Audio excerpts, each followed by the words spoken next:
আসসালামু আলাইকুম। গুরুত্বপূর্ণ একটা লেখা বা মতামত। সেটা হচ্ছে যে ইসরায়েলিরা কেন দল বেঁধে দেশ ছেড়ে পালাচ্ছেন?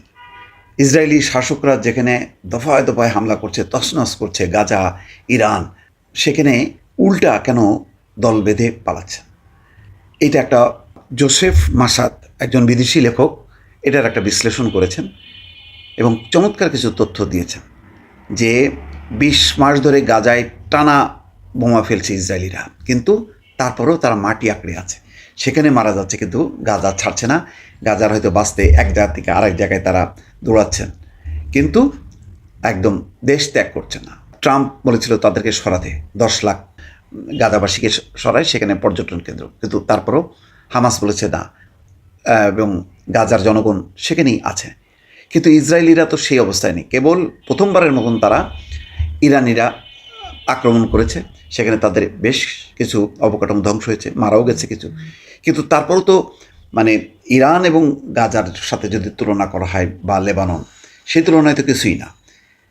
এর কারণ হলো ইসরায়েলরা ভবিষ্যৎ দেখছেন, ভাবছে যে আস্তে আস্তে তারা তাদের দেশই সংখ্যালঘু হয়ে যাবে তারা, এবং যেহেতু তারা দখলদার, সেটেলার, তারা আর ভরসা পাচ্ছে না যে ইসরায়েলের মাটিতে তারা তাদের প্রজন্ম, ব্যবসা বাণিজ্য, তাদের প্রজন্ম গড়ে উঠবে।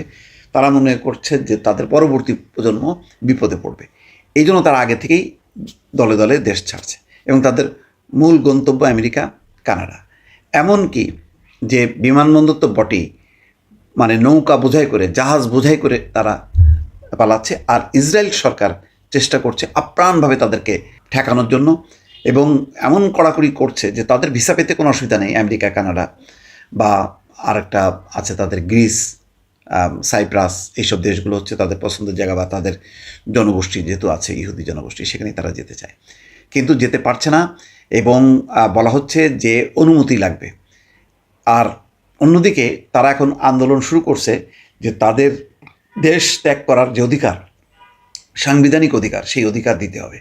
ফলে একটা হুলস্থুল, এবং বলছে যে এই প্রবণতা ব্যাপকভাবে সাম্প্রতিক সময় বেড়েছে, এবং তারা কোনো নিশ্চয়তা পাচ্ছে না যে ইসরায়েলের ভবিষ্যতে টেকা যাবে, মানে অদূর ভবিষ্যতে, সেটা তারা আর নিশ্চিত হতে পারছে না। ২০ মাস ধরে গাজায় টানা বোমা ফেলা হচ্ছে, পুরো গাজা অবরোধ করে গণহত্যা চালানো হচ্ছে, এখন ত্রাণের লাইনে দাঁড়ানো মানুষকেও গুলি করে মারা হচ্ছে, তারপরও ফিলিস্তিনিরা দাঁতে দাঁত চেপে গাজা আঁকড়ে আছেন। অন্যদিকে ইরানের পাল্টা আঘাতে ইসরায়েলে চরম আতঙ্ক ছড়িয়ে পড়েছে। এই ঘটনার পর ইসরায়েলি ইহুদিদের আর এক দফা দেশ ত্যাগ শুরু হয়েছে, মানে দফায় দফায়, কিন্তু যখনই হামলাগুলো হয় তখনই তারা দেশ ত্যাগ করে।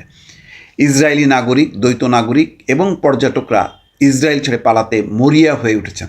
অনেক ইসরায়েলি রেস্কিউ ফ্লাইট বা পালানোর জাহাজ ধরে দেশ ছাড়তে চাইছেন, কিন্তু সরকার তাদের চলে যেতে দিচ্ছে না বা বাধা দিচ্ছে। এর আগেও দেখা গেছে বহু ইসরায়েলি ইহুদি অন্য দেশে চলে যেতে চেয়েছেন। ২০২২ সালের ডিসেম্বরে ইসরায়েলি পত্রিকা মারিফে বলা হয়, চলো দেশ ছাড়ি একসঙ্গে নামে একটি নতুন গ্রুপ তৈরি হয়েছে, যারা ইসরায়েলি ইহুদিদের যুক্তরাষ্ট্রে পাঠাতে চায়।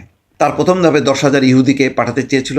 এই গ্রুপের নেতাদের মধ্যে আছেন নেতানিয়াহু বিরোধী কর্মী ইয়ানিভ গোরেলিক এবং ইসরায়েলি মার্কিন ব্যবসায়ী মোর্দেখাই কাহানা। কাহানা বলেন, অনেকেই রোমানিয়া বা গ্রিসে যেতে চাইছেন, কিন্তু আমি বলি যুক্তরাষ্ট্রে যাওয়া সহজ। আমার নিউ জার্সিতে একটা বড় খামার আছে, চাইলে সবাই মিলে সেখানে কিবুতস, মানে এক ধরনের কমিউন, মানে মানে আখড়া আর কি, বানিয়ে থাকতে পারি। তিনি আরও বলেন, ইসরায়েলের এই সরকারের অধীনে টিকে থাকা কঠিন, তাই যারা ডাক্তার, পাইলট, এই ধরনের পেশাজীবী, তাদের যুক্তরাষ্ট্র ঢুকতে দেওয়া উচিত, যুক্তরাষ্ট্র উচিত ঢুকতে দেওয়া। আসলে বহু বছর ধরে ইসরায়েলি ইহুদিরা মনে করছেন ইসরায়েল টেকসই কোনো দেশ নয়, এখানে ইহুদিদের সংখ্যাগরিষ্ঠতা হয়তো একদিন থাকবে না, রাজনীতি, সমাজ সবই বিপর্যয়ের দিকে যাচ্ছে, তাই তারা নিরাপদ এবং ভালো ভবিষ্যতের জন্য অন্য দেশ ছেড়ে যেতে চাইছেন। সাম্প্রতিক যুদ্ধের সময় যারা বিদেশে আটকা পড়েছিলেন তারা যদিও ফিরে এসেছেন, তবে ইসরায়েলি ইহুদিদের এই দেশ ত্যাগ এখনও অব্যাহত আছে। আসলে এটা বিগত কয়েক বছরে সেই বিস্তৃত প্রবণতার অংশ, যেখানে অনেকেই দেশ ছেড়ে চলে যেতে চাইছেন। এই হচ্ছে এখন ট্রেন্ড, যে ইসরায়েলিরা আর মনে করছে না যে ইসরায়েল নিরাপদ দেশ এবং টেকসই কোনো দেশ। সুতরাং আজ হোক কাল হোক, যেহেতু তাদের যেতে হবে, তাই তারা এখন থেকে পরিকল্পনা করছেন ইসরায়েল ছেড়ে চলে যাবেন। তাই দলে দলে সবাই ইসরায়েল ছাড়ছেন, দর্শক, এবং যুদ্ধ যত শক্ত হবে, আরও বিস্তৃত হবে, তত বেশি এই প্রবণতা চলতে থাকবে। দর্শক, ভালো থাকবেন। আল্লাহ হাফেজ।